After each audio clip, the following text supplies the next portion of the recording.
Hey, what's up, guys? Welcome back to another Pinball and a Movie presentation. In the last episode, we took a look at Tron from 2010, and in this episode, we're going to be talking about Space Jam from 1996.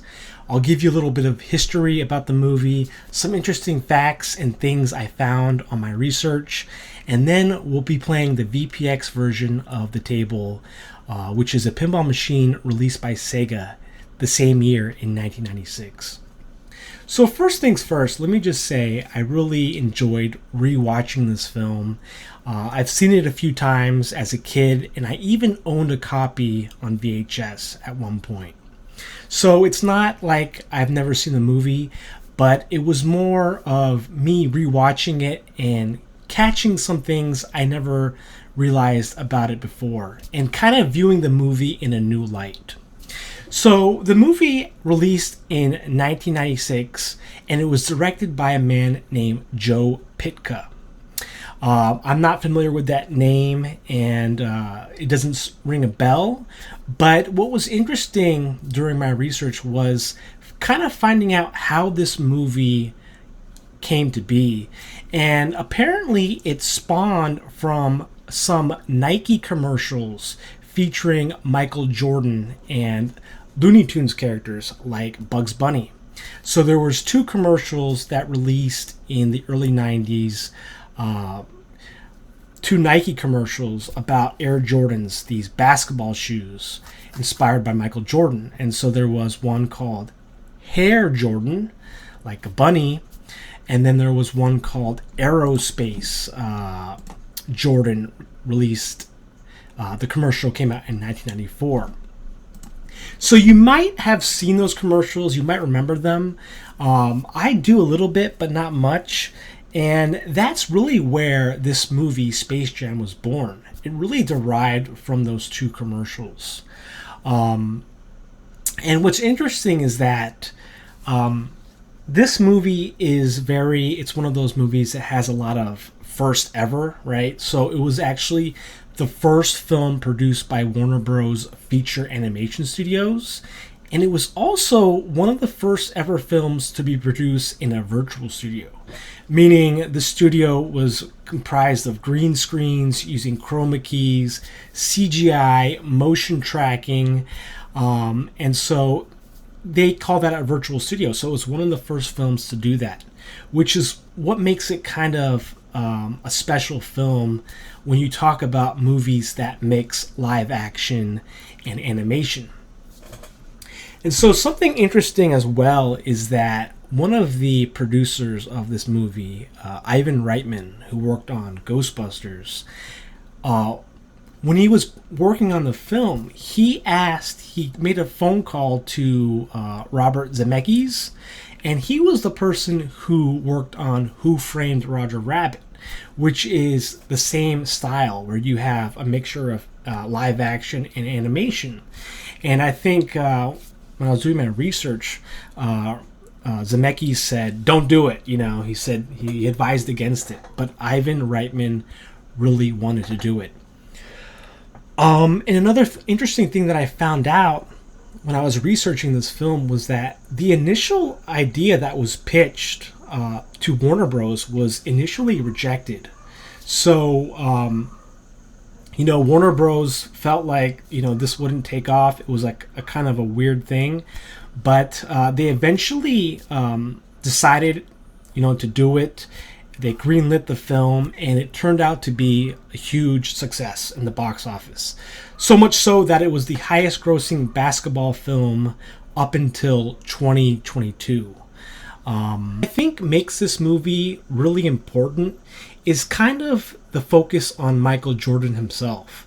So Space Jam, in a lot of ways, is a tribute to Michael Jordan's career, his professional career as an athlete, and which is a lot of the reasons why I think this movie is appealing. Because if you're a fan of Michael Jordan as a basketball player, I think you really take a lot from this movie. And it's kind of like a brief biography about Michael Jordan himself. The way the movie begins is really cool. It's like a flashback to Michael Jordan as a kid shooting hoops in his backyard with his father. For those of you who don't know, Michael Jordan was very close to his father. He had a close relationship with him, and really his father inspired Michael Jordan as a person. And so you really get that when you first watch the movie. And the coolest thing is the beginning credits when you see, flashbacks of Michael Jordan's highlights from when he was on the Bulls, the Chicago Bulls, when he played for the University of North Carolina, the Tar Heels, his college days, even his high school days. There was some footage from his high school days. And that's kind of how you have to view this movie, is that it's really about Michael Jordan. And you have to remember that Michael Jordan was like a huge spokesperson for the NBA and sports, right? He was in a ton of commercials, a lot of Nike commercials. He has a lot of sponsorships and corporate advertisements. He has his own shoe line, the Air Jordans. So this movie was like an addition to that, another way for Michael Jordan to kind of get his name out there, as if it wasn't already out enough, right? And so this movie kind of plays on his history. When he retired, his first retirement was in 1993, and then 2 years later, in 1995, he came back to play for the Chicago Bulls. And I think he won a couple championships after that. And then he retired in 1999. But then after that, he actually came back and played his last season for the Washington Wizards around the early 2000s. That's actually funny because I went to one of the games, one of the Washington Wizard games when he was playing on the team with my dad. And I remember going to one of the games. I forget who they were playing, but that was one of the reasons why my dad took me to the game, because he just couldn't believe that he could now see a Michael Jordan game, even though he was past his prime, right? But even still, I mean, if you look at his statistics for that season, he still did pretty well. But it's just kind of interesting to me that I don't really remember the game too well. I remember they gave away a free bobblehead, but it was just cool that I went to an actual game, with Michael Jordan playing. I'm not really a basketball fan. I haven't kept up with Michael Jordan or basketball in general or the NBA, but it's one of the reasons why this movie is so popular, I think, because it has a lot of former NBA players as cameos. So you had Charles Barkley, Larry Bird, Patrick Ewing, Muggsy Bogues, and Charles Barkley is still relevant today. You'll still see him on analyst broadcast. He'll be there to give his take on college basketball. He's also appeared on Saturday Night Live a couple times. So this movie is, filled with so many cameos. Bill Murray. Bill Murray is actually a huge fan of college basketball. I think it was last year. You'll see him. I think he's a fan of the NBA, but he's also a fan of college basketball. So that's pretty cool to see him in this movie. And of course, you have a lot of Looney Tunes characters: Bugs Bunny, Daffy Duck, Porky Pig, Marvin the Martian, Yosemite Sam, Roadrunner, Lola Bunny, Elmer Fudd. And that's another reason why this movie is so relevant, because it really brings the idea of two worlds colliding, right? With the 2D Looney Tunes from Warner Brothers, and then real life, with real life entertainers, actors, sports athletes like Michael Jordan. And so this movie, Space Jam, is really like a mesh of blending in both worlds, which inspired many movies like it. You can probably think of live action 2D films that came after it. I think I did one on what was it called? It was Rocky and Bullwinkle, which was a live action, a mix of 2D worlds, right? 2D and 3D. So you can probably find out more examples of films that have been inspired by this style. But really what I want you to take from Space Jam is that it was a very successful franchise. It generated over $6 billion in total revenue, included, from merchandise like Air Jordans, merchandise. There was even a Space Jam video game for the PlayStation. There's been, I think, comic books. And as you know, there is a sequel, Space Jam: A New Legacy, that came out in 2021 featuring LeBron James. But apparently that one did not do as well. But even still, I want to see it just because I really enjoyed my time watching Space Jam again. Also interesting to note is that Michael Jordan did try to play baseball. He never played professionally, but he got really close to playing professional baseball at one point. And so the movie also reflects that. You'll see Michael Jordan, playing on the Birmingham Barons. He did play, and the Birmingham Barons are like a AA team, so they're like a little below professional league.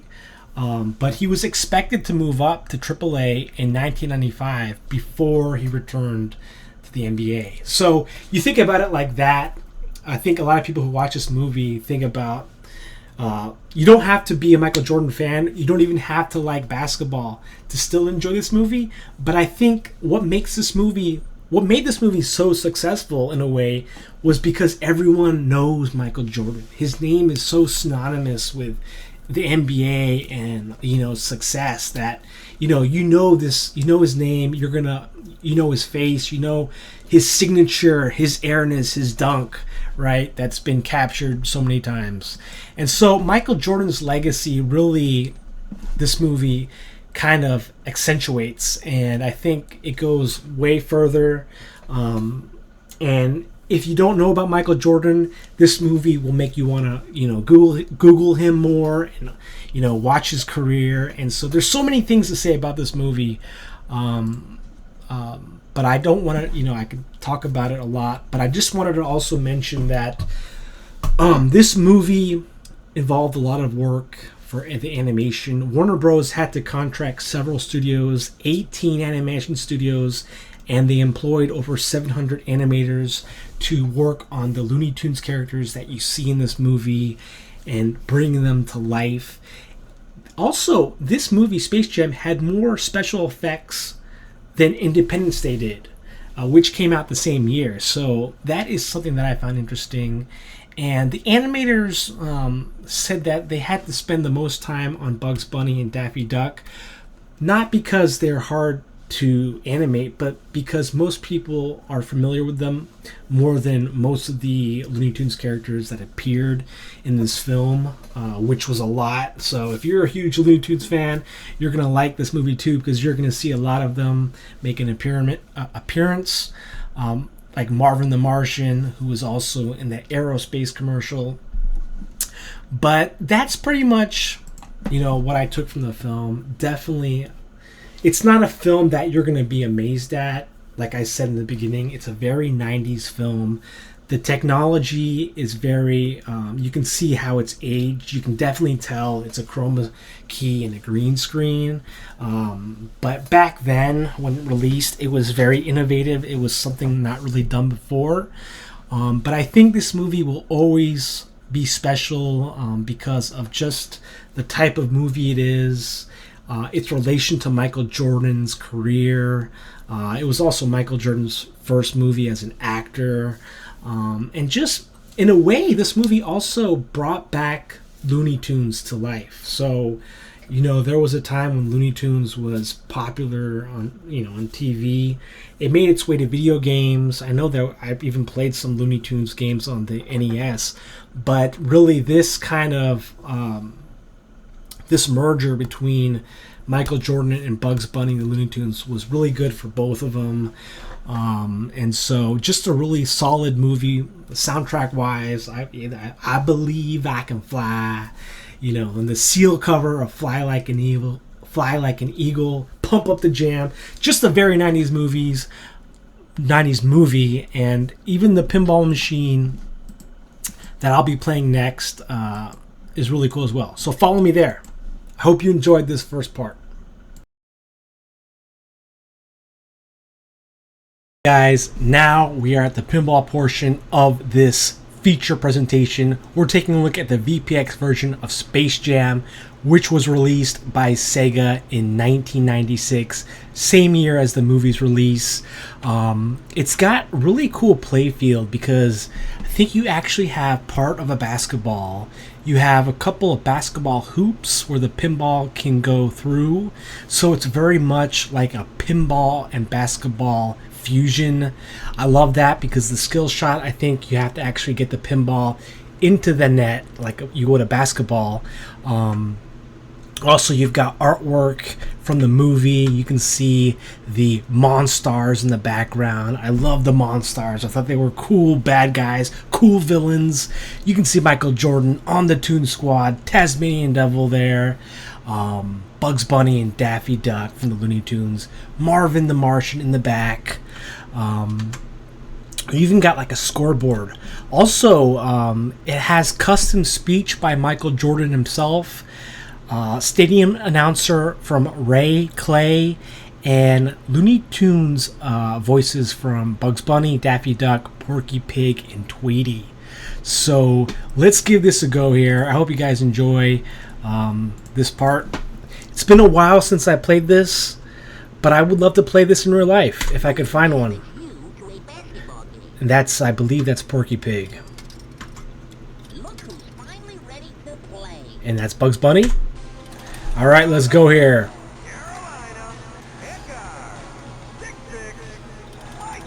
Only in basketball are you considered a guard for being 6'6", right? Okay, so I don't know if I got the... There it is. So you have a ramp that leads to a basketball hoop. Oh my gosh. I thought there was a VPW version of this table, but I don't think there is. So this one is a little old, but still pretty good. Got a lot of pretty... oh my gosh, that was a fast orbit shot there. Is there a kickback? Bottom rollovers spell slam. Try to get a skill shot. Shoot basket for 300,000 points. Not enough power. Okay. Kind of hard to emulate that on VPX, I think. Like the sound effects of the squeaker of the sneakers. There's a ball. There's Tweety Bird. And look at all these rails. It's kind of awesome.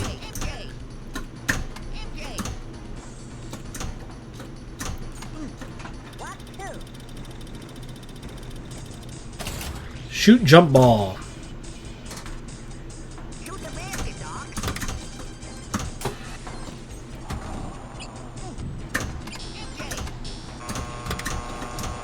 Monstars. Okay. Oh, come on, man.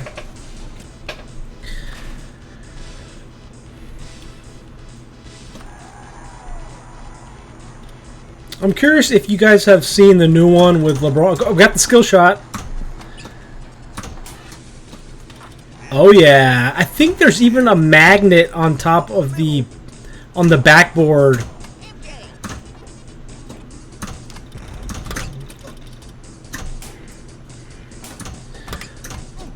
I also remember the movie. Also, I didn't really explain this in the first part, but I want to say Wayne Knight does a good job in the movie.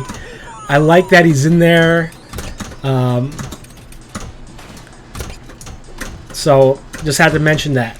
If you're a fan of Wayne Knight, you have to watch this movie because his character, he does his character pretty well, in my opinion. Where he plays Michael Jordan's publicist. So we got,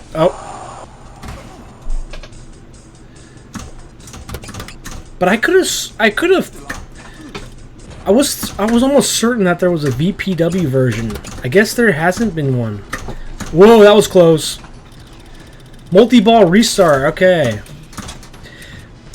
And then you think about all the NBA or basketball themed tables. Got a replay here. There's been quite a few that have been good. I really did like the Stern one from 2009.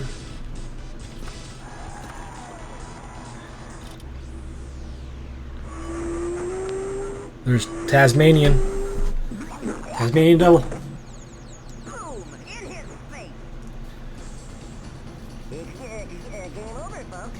Well, guys, thank you for watching me play Space Jam on VPX. I hope you enjoyed this Pinball A Movie. If you haven't seen this movie, you have to see it. It'll make you enjoy this table even more, like I've said with all the movies I've seen. But it's just a good movie, I think, overall. Really representative of the 90s because of Michael Jordan during his career, at that point in his career, and then the technology of mixing live action with 3D environments. So there's a lot to say about it, and I hope you enjoyed. And let's talk about it more in the comment section below. I'd like to hear your thoughts. Till next time, I'll catch you guys later. Take care. Thanks for watching.